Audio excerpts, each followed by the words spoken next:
My channel. आज काफ़ी समय के बाद, लंबे समय के बाद हम फिर से उपस्थित हैं एक नया टॉपिक लेकर के, जिसका नाम है विश्वविद्यालय शिक्षा आयोग 1948 यानी 1948 में इसको तैयार किया गया था। तो जिस समय हमारा देश स्वतंत्र हुआ था उसके बाद में जो इंडियन स्टूडेंट्स थे यानी भारतीय जो छात्र थे, उनके अंदर शिक्षा के प्रति लगाव, बहुत अधिक लगाव उत्पन्न हो गया था, जिसका जो प्रभाव था वो विश्वविद्यालयों में और महाविद्यालयों में देखने के लिए मिल रहा था।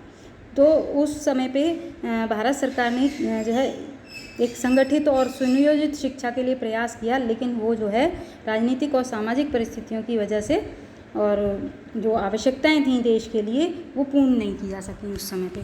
तो उन उच्च शिक्षा के जो दोष थे उनको दूर करने के लिए, उस समय में जो दोष थे उच्च शिक्षा के, उनको दूर करने के लिए जो निर्णय लिया गया, एक नई शिक्षा नीति का या एक नए आयोग का गठन करने का निर्णय लिया गया था।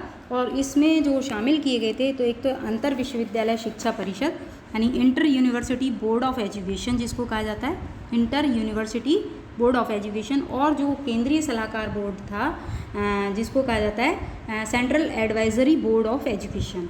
इन दोनों की सलाह से मिल करके 4 नवंबर 1948 को और विश्वविद्यालय शिक्षा आयोग यानी university education commission UEC university education commission UEC, इसका गठन किया गया 4 नवंबर 1948 को, जिसमें यूके और यूएसए दोनों जगह के शिक्षा विशेषज्ञ भी शामिल किए गए थे।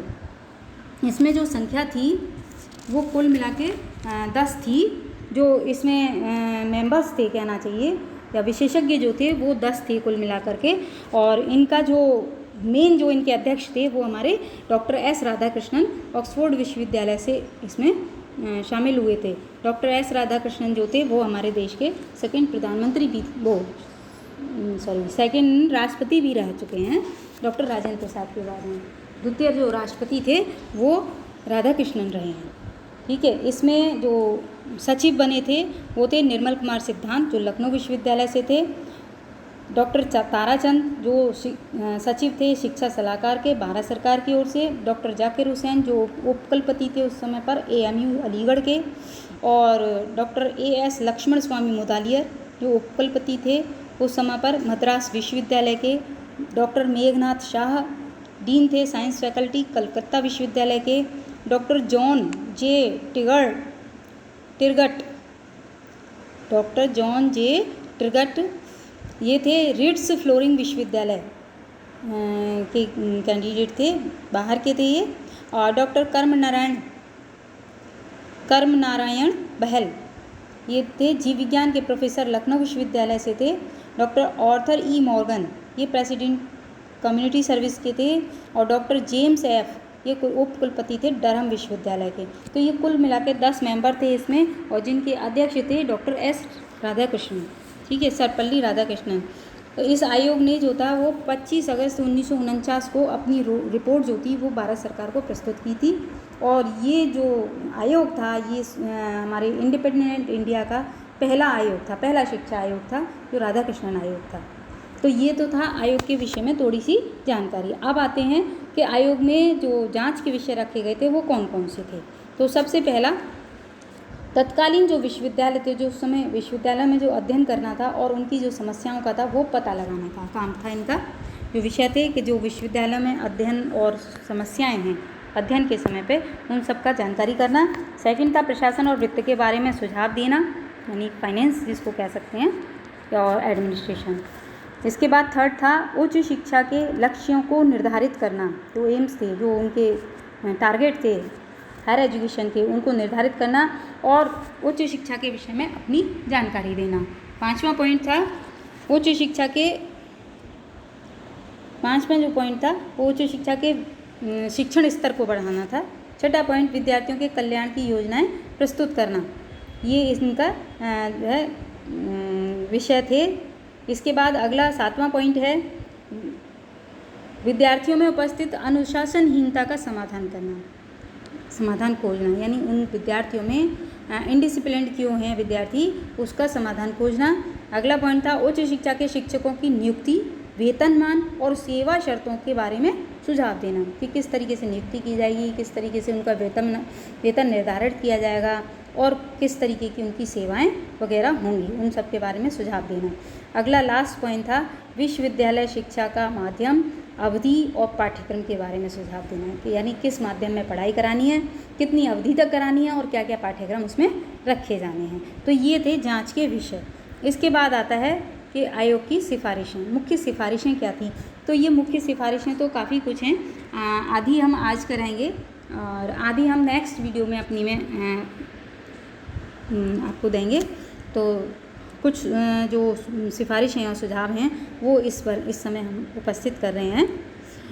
तो आयोग ने जो विश्वविद्यालय शिक्षा के सभी अंगों के संबंध में अपने विचार प्रस्तुत किए थे, सभी तरीके के हर क्षेत्र के हिसाब से उन्होंने जो विश्वविद्यालय की शिक्षा थी उसमें क्या क्या चीज़ों की आवश्यकता है, क्या नहीं है, वो सारी चीज़ें उन्होंने अपने उसमें विचार में रखी और उनके लिए ठोस सुझाव दिए थे। पहला था शिक्षा का लक्ष्य, यानी शिक्षा का लक्ष्य किस तरीके से निर्धारित करना है, शिक्षा के लक्ष्य के अंतर्गत क्या क्या चीज़ें थीं। तो पहला तो था आपका लोकतंत्र के लिए प्रशिक्षित करना, यानी विद्यार्थियों को लोकतंत्र के लिए। दूसरा था आत्मविश्वास के लिए प्रशिक्षण देना। थर्ड था वर्तमान और साथ ही अतीत की समझ विकसित करना। अगला व्यावसायिक और पेशेवर प्रशिक्षण, अगला जो था वो व्यावसायिक और पेशेवर प्रशिक्षण प्रदान करना था। अगला पॉइंट था ज्ञान के विकास द्वारा जीवन जीने की सहज योग्यता या क्षमता को जगाना। अगला पॉइंट कुछ मूल्यों जैसे मन की निडरता, विवेक शक्ति और उद्देश्य की अखंडता को विकसित करना। अगला पॉइंट था इनका अपनी सांस्कृतिक विरासत के उत्थान के लिए विद्यार्थियों को इससे परिचित कराना, जो सांस्कृतिक विरासत है वो समाप्त ना हो जाए उससे परिचित कराना। ये जो थे वो शिक्षा के लक्ष्य थे आयोग के अंतर्गत। अगला पॉइंट जो इनका आता है वो आता है शिक्षण संकाय, कौन कौन से शिक्षण संकाय इनके हिसाब से उसमें रहने थे। तो इन्होंने क्या करा था, इसको 4 श्रेणियों में बांटा था। पहला श्रेणी प्रोफेसर का था, दूसरा पाठक यानी पढ़ने वाले का था, तीसरा व्याख्याता यानी व्याख्याता कहते हैं लेक्चरर का था, और चौथा था प्रशिक्षक, जो शिक्षक प्रशिक्षक जिसको कह सकते हैं। अगला जो इसके आगे पहला नंबर तो यही था शिक्षण संकाय के अंतर्गत के शिक्षकों को 4 श्रेणियों में बांट दिया था। एक प्रोफेसर थे, एक पाठक थे, एक व्याख्या थे और एक प्रशिक्षक थे। अगला पॉइंट इसमें योग्यता के आधार पर ही एक श्रेणी से दूसरे में पदोन्नति की जाए, ये भी इनके शिक्षण संकाय के अंतर्गत था कि जो पदोन्नति थी, जो प्रमोशन था वो उनकी योग्यता के आधार पर किया जाए। थर्ड पॉइंट था इनका आयोग ने 4 श्रेणियों के शिक्षकों के लिए उच्च वेतन और बेहतर सेवा शर्तों की सिफारिशें की थी। चारों के लिए कैसे, जैसे भविष्य निधि थी, एक आवासीय आवास था उनका, और एक काम के घंटे थे कि कितने घंटे उनको काम करना है और कितनी छुट्टियां उनको देनी है। ये सारे जो लाभ थे वो इन चारों ही श्रेणियों के लिए उन्होंने निर्धारित किए हुए थे। शिक्षण कार्य जो था वो सप्ताह में 18 घंटे से अधिक नहीं दिया जाना चाहिए। ये इनका डिग्री कॉलेज में या स्नातक उसमें विश्वविद्यालय में या उसमें ये निर्धारित किया गया था कि शिक्षकों को जो शिक्षण कार्य जो पढ़ाने का काम है वो केवल 18 घंटे दिए जाने चाहिए। अगला पॉइंट है शिक्षकों के अध्ययन के लिए एक बार में 1 वर्ष का और संपूर्ण सेवा काल में 3 वर्ष का अवकाश दिया जाए। एक बार में तो 1 ही वर्ष, और पूरे जीवन काल में पूरे जितने समय में वो अपनी सर्विस कर रहे हैं उतने पूरे में 3 वर्ष से ज़्यादा का अवकाश नहीं होगा। इसके अलावा सेवा से अवकाश की जो उम्र थी वो 60 से बढ़ा करके 64 कर दी गई थी, यानी 4 साल बढ़ा दिया गया था। जो रिटायरमेंट था वो 60 पे ना करके 64 वर्ष विश्वविद्यालय में। अब इसमें अगला जो सुझाव आता है वो आता है शिक्षण स्तर के लिए कि किस स्तर से किस हिसाब से उसमें शिक्षण का स्तर होना चाहिए। तो पहला नंबर इसमें है विश्वविद्यालयों में 3000 से अधिक और उनसे संबंधित महाविद्यालयों में 1500 से अधिक विद्यार्थियों की संख्या नहीं होनी चाहिए। यानी विद्यार्थी निर्धारित कर दिए कि उससे ज़्यादा विद्यार्थी ना हों, 1500 तो महाविद्यालय में हों और 3000 विश्वविद्यालय में हों। सेकंड पॉइंट था विश्वविद्यालय महाविद्यालयों में उन्हीं विद्यार्थियों का प्रवेश होना चाहिए जो 12 वर्ष की विद्यालयी शिक्षा प्राप्त कर चुके हैं, अर्थात जो 12वीं कक्षा पास कर चुके हैं, कह सकते हैं आप इस चीज़ को, उन्हीं को इसमें विश्वविद्यालय और महाविद्यालय में प्रवेश दिया जाए। कार्य दिवसों की संख्या, जो कार्य करने के दिवस या जो कह सकते हैं जिसमें विद्यालय ओपन के अतिरिक्त जो बच्चों के अटेंडेंस वाली जो चीज़ थी वो इसके अंतर्गत आती है कि कार्य दिवस जो थे वो एक साल में 180 दिन कंपलसरी थे। चौथा पॉइंट था अध्ययन के किसी भी कोर्स के लिए पाठ्य पुस्तक निर्धारित नहीं की जानी चाहिए, यानी कहीं से भी आप पढ़िए, कोई लिमिट नहीं है उसकी, कोई भी कोर्स हो सकता है।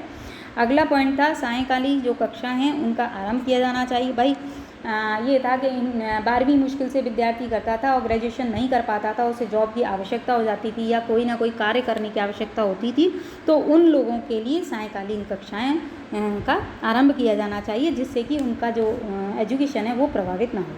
अगला पॉइंट था परीक्षाओं के स्तर को उठाने के लिए प्रथम, द्वितीय और तृतीय श्रेणी के लिए न्यूनतम प्राप्तांक क्रमशः 70, 55 और 40% होना चाहिए।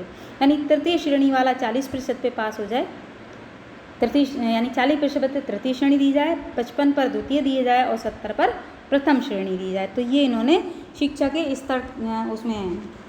स्तर में ये सारी चीज़ें इन्होंने प्रस्तुत की थी। अगला जो इनका हेडिंग था वो था विश्वविद्यालय का प्रशासन और वित्त यानी फाइनेंस और एडमिनिस्ट्रेशन, दोनों ही चीज़ें एक ही पॉइंट में इन्होंने एकत्रित की हैं। तो पहला इनका इसमें पॉइंट था उच्च शिक्षा को समवर्ती सूची में रखा जाना चाहिए।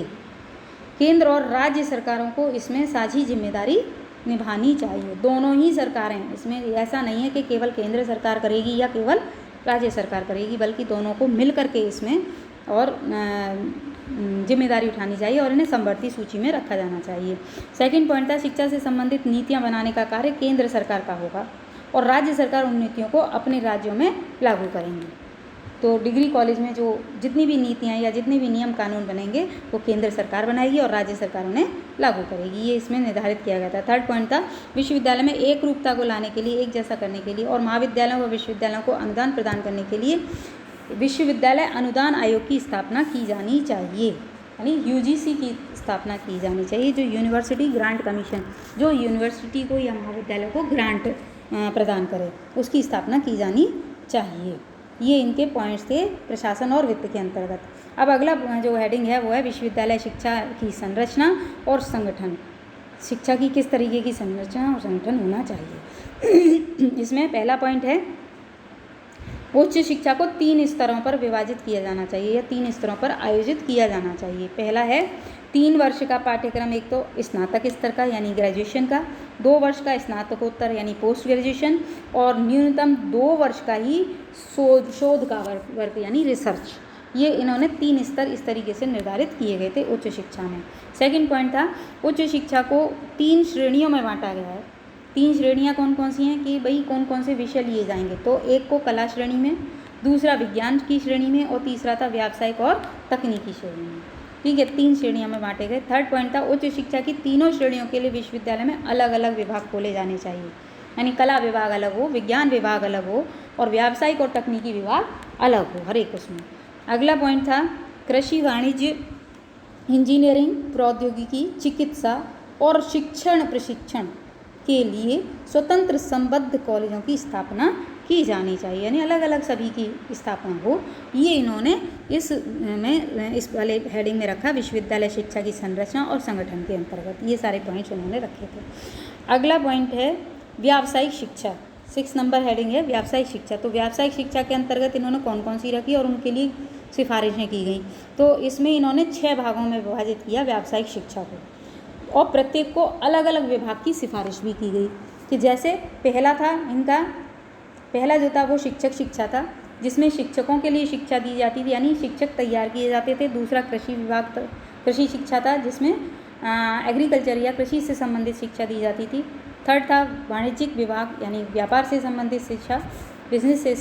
इसके बाद फोर्थ था इंजीनियरिंग एंड तकनीकी शिक्षा, यानी टेक्निकल जो था, जो इंजीनियर बनते थे। 5वां पॉइंट इन्होंने दिया था चिकित्सा शिक्षा, यानी मेडिकल एड के लिए। और छठा लास्ट था कानूनी शिक्षा, यानी लॉ के लिए। तो ये 6 विभागों में इन्होंने व्यावसायिक शिक्षा को विभाजित किया था और सभी के अलग अलग विभागों की सिफारिश की थी। धन्यवाद। वीडियो अगर आपको पसंद आया तो आप शेयर करें इसे, अधिक से अधिक लाइक, और अगर पहली बार आप अगर जुड़े हैं तो इसे सब्सक्राइब अवश्य करें। इसके आगे के नेक्स्ट जितने भी पॉइंट्स हैं इस आयोग के, वो अगली वीडियो में हम आपको लेकर के प्रस्तुत होंगे। धन्यवाद।